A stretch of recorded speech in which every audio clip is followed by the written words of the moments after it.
Hello friends, अगर मैं आपसे एक सवाल पूछूं कि आपके जीवन के सभी एरियाज़ को बेहतर करने के लिए आपके पास ऐसा कौन सा टूल है, ऐसी कौन सी मशीन है जिसको आप प्रयोग करें और जीवन का हर एरिया बेहतर हो जाए, चाहे वो आपका धन हो या सफलता, रिश्ते हो या सेहत, आपकी स्पिरिचुअलिटी हो या डिलाइटफुलनेस, यानी कि आप हर एरिया में अपनी पॉजिटिव छाप छोड़ना शुरू करें।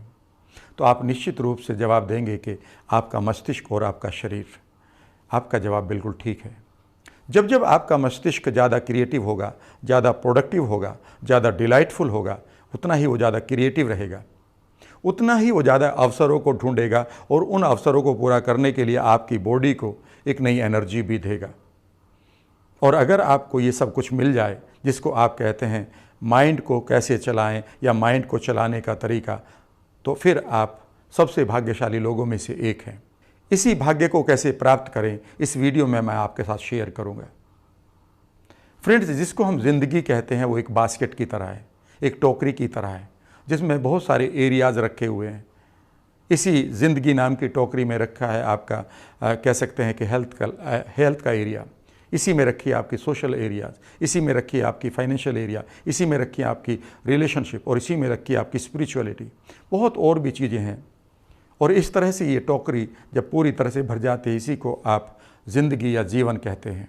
फ्रेंड, जब भी आप इस बास्केट के किसी भी एरिया के साथ काम करते हैं तो वहाँ पर आपको दो चीज़ें मिलती हैं। वहाँ पर या तो आपको कुछ रिवार्ड्स मिलते हैं या वहाँ पर कुछ आपको चैलेंजेस मिलते हैं, कुछ गम मिलते हैं। जब आप सेहत की बात करते हैं तो इस सेहत में कई बार आपको पॉजिटिव चीज़ें भी मिलेगी, लेकिन कई बार बीमारियां भी मिलेगी, कई बार डिप्रेशन भी मिलेगा, कई बार लाइलाज कंडीशंस भी आएंगी बॉडी की। जब आप पैसे की बात करते हैं तो कई बार पैसा मिलेगा, पर कई बार फेलियर भी मिलेगा। जब आप रिश्तों की बात करते हैं तो कभी खुशी मिलेगी, तो कई बार बहुत सारा गम भी मिलेगा। कहने का अर्थ है कि जब आप इस टोकरी को लेकर आगे बढ़ रहे हैं तो आप ये नहीं कह सकते कि सिर्फ और सिर्फ आपको पॉजिटिव रिजल्ट मिलेंगे, आपको नेगेटिव रिजल्ट भी मिलेंगे। और जब नेगेटिव रिजल्ट मिलेंगे तो यहाँ से दो चीज़ें होंगी कि जो पॉजिटिव चीज़ें आपके माइंड को मिल रही थी, उन्हें माइंड रिजोल्व इशू की तरह लेते हुए भूलता चला जाता है। आपने कई बार देखा होगा कि बहुत सारी चीज़ें जो आपकी लाइफ में पॉजिटिव हुई हैं, उन्हें आप रिजोल्व इशू की तरह एक तरफ रख देते हैं और वो बहुत दिनों तक याद नहीं रहती। जब आप याद करते हैं तो याद भी आ जाती है, लेकिन आप एक चीज़ देखेंगे, जो जो चीज़ें आपके साथ नेगेटिव हुई है वो आपके माइंड के अंदर अपनी जगह बना लेती हैं और एक बोझ की तरह आप उन्हें ढोते भी रहते हैं। दोस्तों, कई बार आपने देखा होगा कि एक छोटा सा नुकसान जो आपको फाइनेंशियल लॉस हुआ था, वो कई सालों तक याद रहता है। कोई ब्रेकअप हुआ था, कभी आप बीमार हुए थे, आप हॉस्पिटलाइज्ड हुए थे, आप देखेंगे कि वो सारी चीज़ें आपकी लाइफ में पड़ी हुई हैं और वो आपको याद हैं। पता है वो क्यों याद हैं? क्योंकि हमारे माइंड की नेचर ही ऐसी है कि जो भी चीज़ हमारे साथ नेगेटिव होती है उसे हम बचा कर रखते हैं। उसे हमारा माइंड शायद हमें याद दिलाने के लिए बचा कर रखता है कि कभी फिर ऐसा ना करना, लेकिन वो एक बोझ की तरह रखी रहती है। अब आपकी बास्केट में वो सारे एरिया भी हैं जिनको आपको पूरा करना है हर रोज़, और अब आपके पास बहुत सारा नेगेटिव रेफरेंस भी है जिसको आप बोझ की तरह लेते हैं। और धीरे धीरे ऐसा होने लगता है कि उन एरियाज़ में आपकी प्रोडक्टिविटी कम होने लगती है, क्योंकि आपके माइंड के अंदर जो नेगेटिव रेफरेंसेस हैं, जो नेगेटिव रिजल्ट्स हैं, वो अपनी जगह बनाने लगते हैं। और यहाँ पर आपको ज़रूरत पड़ती है एक ऐसे टूल की कि आप अपने मस्तिष्क को शांत करना सीखें। और यहीं पर एक चीज़ आती है जिसका नाम है मेडिटेशन। आप कहेंगे ये मेडिटेशन क्या है? मेडिटेशन बहुत सारे लोगों के अनुसार इसकी डेफिनेशन यही है कि एक ऐसी प्रक्रिया, एक ऐसी क्रिया हमारे द्वारा जो की जाती है कॉन्शियसली, जो हमारे माइंड को शांत कर दे। पर मैं इसे एक स्टेप आगे लेकर चलता हूँ। मेडिटेशन हमारे माइंड को शांत नहीं करता, बल्कि हमारे माइंड के पास 50,000 थॉट के नीचे दफन हुई जो शांति पहले से ही पड़ी है, हमारा मेडिटेशन हमारे माइंड को उस शांति तक ले जाता है और वो दिखा देता है कि आप कितने शांत हैं। और जैसे जैसे हम उस शांति के साथ जुड़ने लगते हैं तो इमीडिएटली हम अपने बाकी एरियाज़ में एक बार फिर सफल होने लगते हैं, क्योंकि हमारा माइंड शांत होने लगता है। मेडिटेशन का एकमात्र एम होता है कि वो हमारे माइंड को ट्रेंड करे उस शांति तक जाने के लिए, जो शांति एक खूबसूरत सी माइंड के अंदर, एक खूबसूरत सी खान के अंदर हमारे अंदर पड़ी हुई है। पर हम कभी वहाँ तक नहीं जा पाते क्योंकि हमें मालूम ही नहीं। इसलिए ज़रूरी है कि आप मेडिटेशन करते रहें। मेडिटेशन के बहुत सारे तरीके आपके हो सकते हैं, बहुत सारे आपके नाम भी हो सकते हैं। कोई भी मेडिटेशन करें आप, उसका एक एम यही होगा कि वो आपके माइंड को ट्रेंड करेगा। और उसके 3 मेन एक्शंस होते हैं कि आप क्वाइटली बैठते हैं, शांति के साथ बैठते हैं, अपनी सांसों के साथ जुड़ते हैं, और जो भी चीज़ डिस्ट्रक्शन की तरह आती है, व्यवधान की तरह आती है, चाहे वो आपके थॉट हो, विजुअल्स हो, साउंड हो, फीलिंग हो, आप उन्हें ऑब्जर्व करके आगे चलते रहते हैं। और इस तरह से आप अपने माइंड को धीरे धीरे ट्रेंड कर लेते हैं कि वो उस खान में चला जाए, उस माइंड में चला जाए जहाँ पर शांति है। इसलिए हमारे लिए मेडिटेशन बेहद ज़रूरी है जीवन के हर एरिया को ग्रो करने के लिए। आप कहेंगे इसके फ़ायदे और क्या क्या हो सकते हैं? जब भी आप मेडिटेट करेंगे, पहला फ़ायदा आपको ये होगा कि आप ज़्यादा खुश रहेंगे।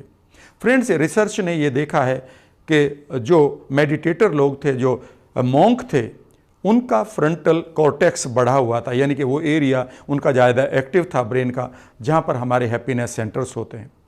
ये भी पाया गया कि उनके अंदर हैप्पीनेस के जो केमिकल है, जिनको आप एंडोर्फिन्स कहते हैं, वो ज़्यादा निकल रहे थे और वो उनको हेल्दी रख रहे थे। उनके पास यद्यपि बहुत सारी चीज़ें नहीं थी जो हमारी बाकी ज़िंदगी में होती हैं, उनके पास बड़ी कारें नहीं थी, उनके पास बड़े महल भी नहीं थे, लेकिन उनका खुशी का इंडेक्स था वो सबसे ज़्यादा था। तो याद रखिएगा, मेडिटेशन हमें खुशी के जितने भी हमारे पास सेंटर्स हैं उनको वो हमेशा एक्टिवेट करता है। दूसरा काम ये करता है मेडिटेशन कि आपके पास आपकी एंग्जाइटी और डिप्रेशन को जो सेंटर्स हैं उन्हें रेगुलेट होने से ये कम करता है, उनको श्रिंक कर देता है। यानी कि जो सेंटर्स हैं आपके पास एंग्जाइटी के माइंड के अंदर या डिप्रेशन के, उन सेंटर्स को डीएक्टिवेट कर देता है और आपकी एंग्जाइटी और डिप्रेशन समाप्त हो जाता है। ये सबसे इंपॉर्टेंट चीज़ है कि आपकी लाइफ में एंग्जाइटी ऑटोमेटिकली समाप्त होना शुरू हो जाती है। तीसरी चीज़ इंपॉर्टेंट ये है कि आपकी नींद बेहतर हो जाती है। आज हमारे सोसाइटी में एक बड़ा इशू है, वो इसको हम इंसोम्निया कहते हैं। कई बार हम रातों को अपने एक एक पल को गिनते रहते हैं कि कब नींद आएगी, और नींद हमारे लिए एक ऐसी स्पेशल कमोडिटी हो गई है कि अगर ये आ जाए तो हम बहुत ही रिलीव्ड महसूस करते हैं। फ्रेंड्स, आप देखेंगे कि जैसे ही आप मेडिटेट करना शुरू करेंगे तो इमीडिएटली आपकी नींद की क्वालिटी बढ़ जाएगी, और जैसे ही आपकी नींद की क्वालिटी बढ़ेगी आप इमीडिएटली अपनी बॉडी को हील करना शुरू करेंगे। सुबह आपकी एनर्जी डिफरेंट होगी और आपकी क्रिएटिविटी डिफरेंट होगी। जब भी आपकी क्रिएटिविटी पूरी तरह से काम नहीं कर रही, समझ लीजिए आप सो नहीं पा रहे हैं और आप एक तनाव से गुजर रहे हैं। फ्रेंड्स, चौथा फ़ायदा ये है कि जो आपकी इंड्योरेंस है, जो आपकी काबिलियत है, आपके शरीर की जो शक्ति है वो बढ़ जाएगी। इसलिए अब आप देखेंगे कि सभी एथलीट रेगुलरली मेडिटेशन को एक्सपीरियंस करते हैं। इसके द्वारा वो अपनी शक्तियों को बढ़ा लेते हैं। इसलिए ज़रूरी है कि जब भी आप अपनी शारीरिक शक्तियों को बढ़ाना चाहें तो मेडिटेशन का आनंद लेना शुरू करें। पांचवी चीज़ बड़ी इंपॉर्टेंट है फ्रेंड्स, और वो ये है कि आप इमीडिएटली एडिक्शन से बाहर आ जाएंगे। अगर आपके पास कोई फोबिया है या मैनिया है या कोई ओसीडी है, जिसको आप ऑब्सेसिव कंपल्सिव डिसऑर्डर कहते हैं, आप उससे पीछा छुड़ाना शुरू कर देंगे, क्योंकि अब आपके अंदर कोई एंग्जाइटी नहीं है। इसका रीज़न ये है कि अब आपके पास चूँकि कोई एंग्जाइटी नहीं है तो अब आपके पास कोई भी ओसीडी भी नहीं आएगी, कोई एडिक्शन भी नहीं आएगा। छठी चीज़ इंपॉर्टेंट ये है फ्रेंड्स कि आपकी इम्यूनिटी अब बेहतर तरीके से काम कर रही होगी।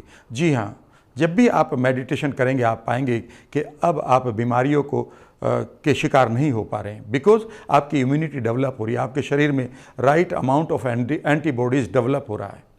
और सातवीं चीज़ सबसे इम्पोर्टेंट है, और वो ये है कि आपको सेल्फ अवेयरनेस मिलेगी। आप कौन हैं, आपकी आइडेंटिटी क्या है, आपके इंटरनल वैल्यूज़ क्या हैं, और यहाँ से आपकी सेल्फ स्टीम यानी कि खुद के प्रति जो आपकी रिस्पेक्ट है, इज्जत है, वो बढ़नी शुरू होगी।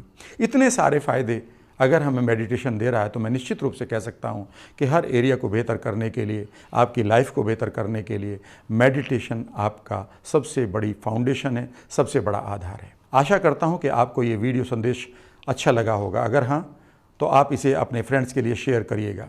अगर अभी तक आपने मेरे चैनल को सब्सक्राइब नहीं किया तो सब्सक्राइब कर लीजिएगा, बेल आइकन को ऑन कर लीजिएगा, ताकि आपको सभी सूचनाएं मेरी वीडियोस के बारे में जो आ रही हैं वो समय से आपको मिलती रहें। और इस वक्त आपके डिस्क्रिप्शन बॉक्स में आपके लिए खूबसूरत वीडियोस के लिंक्स दिए गए हैं, उनका भी आप आनंद लीजिएगा।